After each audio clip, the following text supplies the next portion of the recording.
Mesdames et messieurs, bonjour. Bienvenue à votre deuxième pastille. Soem vous parle. Il est juste en face de nous et il a beaucoup de choses à vous dire aujourd'hui. Bonjour Soem.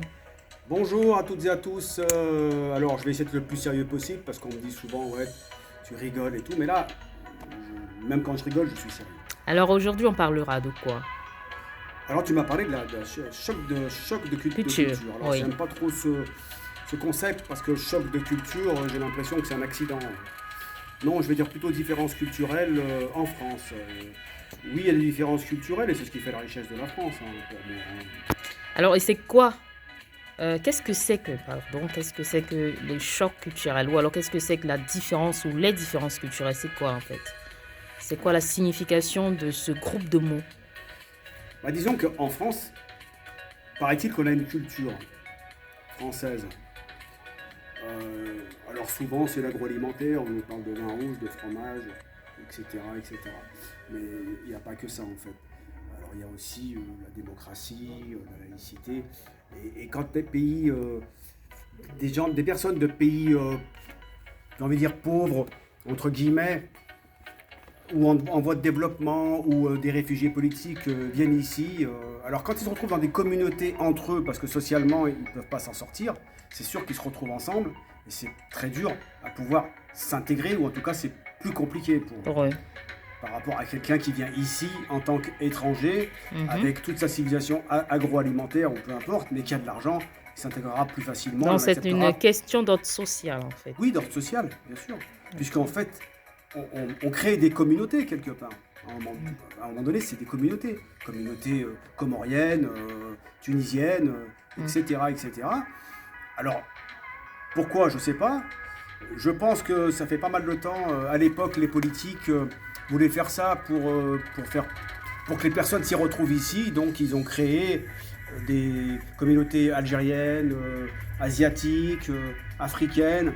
On en Est-ce voit une... d'ailleurs de plus en plus. Justement. Et du coup, le fait qu'ils vivent ensemble, Mhm. avec leur propre langue, bah pour moi, ils auront plus de mal à pouvoir s'intégrer dans ce qu'on peut appeler la civilisation française. Justement, j'allais poser la question, c'est quoi l'impact?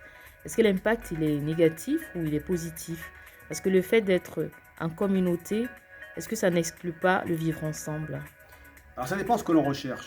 Si on recherche vraiment le bien-être de la France, que ces personnes s'intègrent et qu'on vive ensemble convenablement, ce qu'il faut faire, c'est éviter les communautés le plus possible.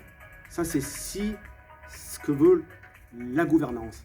Si par contre la gouvernance fait tout pour avoir le contraire, d'accord, chose que je doute, je ne sais pas vraiment, alors là, il est bien de créer des communautés. Mais moi, je ne peux pas me permettre en tant que citoyen de dire qu'ils ne font pas exprès ou exprès. Je n'en sais rien.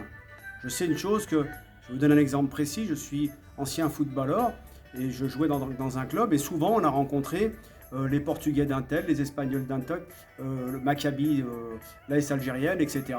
Et donc j'avais l'impression qu'ils jouaient pour un drapeau en étant en France, par exemple. C'est l'un des éléments qu'il faut éviter de faire. Voilà. Par exemple, c'est tout des choses, des additions de problèmes comme ça qui font que les civilisations ont du mal à, j'allais dire, à vivre en harmonie. En harmonie. Alors, l'harmonie, voilà. Alors comment gérer ces différences culturelles? Est-ce qu'il faut être curieux, patient? C'est quoi l'astuce en fait? S'il Mais fallait prendre ton exemple, il n'y a pas d'astuce. D'abord, c'est politique, hein. Il y a des choix politiques. Moi, je ne fais pas de politique. Moi, je fais simplement des constats. Donc, ce qu'il faudrait, bien sûr. Alors, si en même temps on met ça dans un quartier populaire, c'est sûr qu'ils se retrouvent tous ensemble. Et puis le petit bourgeois qui passe avec sa voiture et puis qui regarde, qui dit: Oh, regardez, c'est un choc. Oui, là, forcément, pour lui, c'est un choc, puisqu'il ne vit pas du tout la même chose. Voilà. Mais entre eux, croyez-moi qu'ils ont une richesse entre eux qui tient la route. et il fallait prendre ton cas, excuse-moi. Ton cas, comment tu as fait pour t'intégrer? Alors, moi, c'est très simple. Oui. Et c'est la preuve même de ce que je dis, de ce que j'avance. Moi, je suis donc je suis d'origine algérienne, je suis né à Lyon, et j'ai 9, nous sommes 10, donc 5 frères, 5 sœurs, de parents illettrés. Au départ, justement, ils vivaient dans un endroit qui était un petit peu compliqué. Mon papa et ma maman ont tout de suite vu qu'il fallait déménager. Donc on a déménagé dans un milieu rural où on habitait dans un bâtiment, il y avait 24 familles. Sur les 24 familles, on était les seuls d'origine maghrébine. Alors croyez-moi que l'intégration s'est faite très facilement. Mais dès lors où si vous mettez plein de personnes des mêmes origines, c'est beaucoup plus compliqué. Et c'est ce qui se passe. Et on le fait encore. Et pourquoi c'est compliqué Bah, c'est justement? compliqué parce qu'ils se sentent de côté, mis de côté. Ça crée un gouffre énorme. Je parle même pas du riche et du pauvre. C'est-à-dire que eux, bah, ils vivent entre eux. On leur amène dans leur quartier une préfecture, etc. Du coup, ils vont pas dans la ville de Lyon. Et du coup, les gens, les citadins, bah, ils se rencontrent pas quelque Mm. part. Donc, ils peuvent pas se mélanger. Il peut pas y avoir ce brassage de Tout culture. à fait. Ce brassage de culture, il se fait parce que les gens, je dirais pas de la noblesse, mais des gens qui ont un peu une situation, les docteurs, ils sont entre eux, puis ils parlent de culture en mangeant du caviar. Voilà. Mais il y a ce gouffre, et ce gouffre, il est souvent social. Donc il faut changer, je pense, de politique au niveau de l'immigration, mais pas comme certains le disent, notamment celui que j'appelle le chameau, qui a une tête de dromadaire. J'aime pas trop parce que lui, il veut gérer le pays avec des idéologies. Je vois pas comment il peut faire alors on peut gérer le pays avec du pragmatisme. Voilà. Et donc, pour revenir à ton histoire, Oui. alors vous aviez aménagé dans un immeuble, tu me Oui. disais avec tes parents et tout, ouais. Oui. Alors, moi, j'ai quand même un certain âge, ou j'ai envie de dire un âge certain.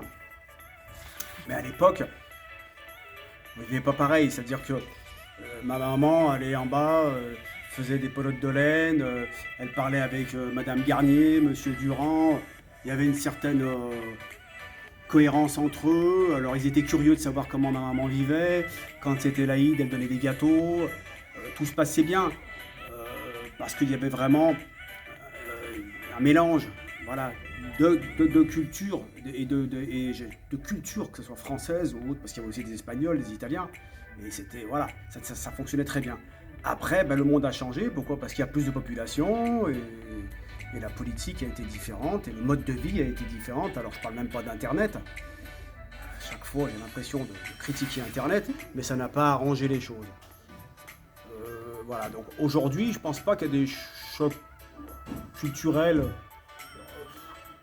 Non, c'est pas comme ça qu'il faut le voir. Il y a des bonnes choses de partout. Ce qu'il y a, c'est qu'il faut prendre le meilleur et faire en sorte qu'on vive ensemble avec nos différences. Tu ne trouves pas que c'est assez facile à dire qu'à faire? C'est-à-dire qu'on prend le petit gamin qui vient de Pretoria, je sais pas moi, en Afrique du Sud. Il arrive ici, il est à Paris. Voilà, il commence les cours. Il a les cours en langue française d'ailleurs.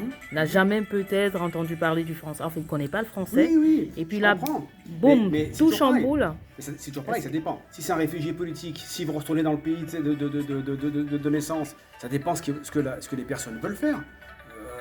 Si les personnes viennent ici pour vivre ici et faire leur vie ici et rester ici toute leur vie, c'est autre chose. Ils sont obligés de s'intégrer, mais si maintenant ils veulent rester 10 ans et repartir, ça dépend de la situation, tout simplement. Et justement, je t'ai demandé tout à l'heure l'astuce. Tu m'as dit que tu n'en avais pas parce que tu n'es pas l'État, tu n'es pas le gouvernement. Mais qu'est-ce que, au vu de ton expérience, ou alors au vu des expériences des personnes autour de toi, qu'est-ce que tu pourrais dire en fait? Quelle serait la meilleure attitude à tenir lorsqu'on vient d'ailleurs? Bah, quand on vient d'ailleurs, c'est-à-dire je me mets à la place de quelqu'un qui vient d'ailleurs et qui vient ici. C'est Oui. toujours pareil. Là, c'est de l'imagination, je ne vais pas le ressentir, mais bon, j'arrive. Oui, bah, ça dépend justement de la situation que j'ai. Si je suis un réfugié politique, si j'ai de l'argent, si j'ai un abri, si j'ai un habitat, etc. Ça commence par ça. Puis après, bah, mes enfants, après l'école, etc. L'école a un travail, tout le monde a un travail à faire. Mais je pense que c'est politique à la base. Parce que nous, on peut très bien s'entendre. Mais la politique qui est mise en place fait que nous-mêmes, on se différencie. Parce que la politique n'est pas à la hauteur de ses ambitions. On n'attendra pas tout de la politique, on n'attendra pas tout du président de la République, ou Non, je sais pas moi, des c'est ministres pas- et non. tout, voilà, tous les gestionnaires de l'État. Non, mais c'est la politique mise en place. La politique, c'est pas simplement un ministre. C'est Oui. le règlement d'une école. Oui, c'est mais tout ça. en haut, c'est eux qui décident, hein, si tu veux. Oui, C'est ils eux qui décident. Qu'est-ce que les familles, qu'est-ce qu'elles doivent faire? Les familles, ça commence tout en bas. Qu'est-ce qu'elles doivent faire selon toi? Les familles, les voisins, les amis, ainsi de suite. C'est-à-dire entre les personnes qui viennent ici et ceux qui sont déjà ici, Ceux qui sont déjà là. de Français de Oui. souche. Comment accueillir les personnes qui viennent d'ailleurs? Ben, Quel- je pense, alors aujourd'hui si on parle de politique, moi je fais pas de politique, hein. C'est clair, j'ai mes idées, pas de problème. Mais aujourd'hui, la politique, elle privilégie l'Europe et le mondialisme. Donc la France, je suis désolé, c'est un autre problème. On ne s'occupe pas de la France en tant que telle, pour que les gens puissent vivre ensemble.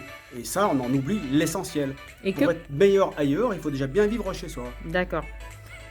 Quel est le message que tu passes à une famille qui vient s'installer ici en France, qui découvre la France pour la première fois, qui vient, je sais pas moi, d'Afrique ou d'Asie, peu importe. Ben, la première chose, ben, c'est la curiosité, hein, comme moi j'aime, hein, c'est comprendre son entourage, essayer de trouver les bons interlocuteurs pour pouvoir avancer et comprendre le pays où on vit et comment on vit ici et respecter les règles de ce pays-là. À travers quoi?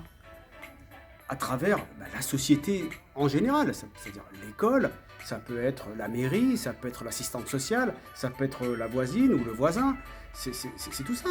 C'est d'être ouvert en fait, Mais pas bien d'être sûr, fermé. mais il faut que tout le monde ait une ouverture d'esprit, parce que de toute façon, on est tous différents. Même dans les mêmes ethnies, il y a encore des différences. Mais ça a toujours existé la différence. Mais c'est pas ce qui est mauvais, c'est pas ce qui fait le choc des cultures. C'est un bien-être dès lors où on le prend bien. Ça dépend de l'état d'esprit qu'on a. Si on a un état d'esprit positif, alors que là ça devient compliqué, puisqu'on est la génération sacrifiée de l'Europe, on est en train de s'occuper de l'Europe. Bon, du coup, on a l'impression qu'on est les oubliés. Et du fait qu'on est les oubliés, il y a des personnes un peu fanatiques qui se disent ça vient de justement ceux qui arrivent ici, et c'est les émigrés, etc. C'est un faux débat, c'est un faux problème. Et ça fera l'objet du prochain débat, les immigrés. Oui, bien sûr, avec plaisir. Moi, je peux vous parler de tout parce que je suis passionné de tout. Et je vais même dire mieux, même de vous. Ah ouais, ça, je n'en doute pas du tout. Merci beaucoup, Soem, pour Merci. cette deuxième pastille. On se donne rendez-vous la semaine prochaine pour Avec un tout plaisir. autre thème. Avec plaisir. Toujours avec plaisir. C'est Voilà. un plaisir partagé. Et j'ai envie de vous dire, aimez-vous les uns les autres. Ouais, c'est ça, c'est vrai. Je suis d'avis avec toi. Allez, à la semaine prochaine avec Soem et avec vous. Commentaires, aimez, partagez. Ciao! Ça me fera du bien aussi. Ciao!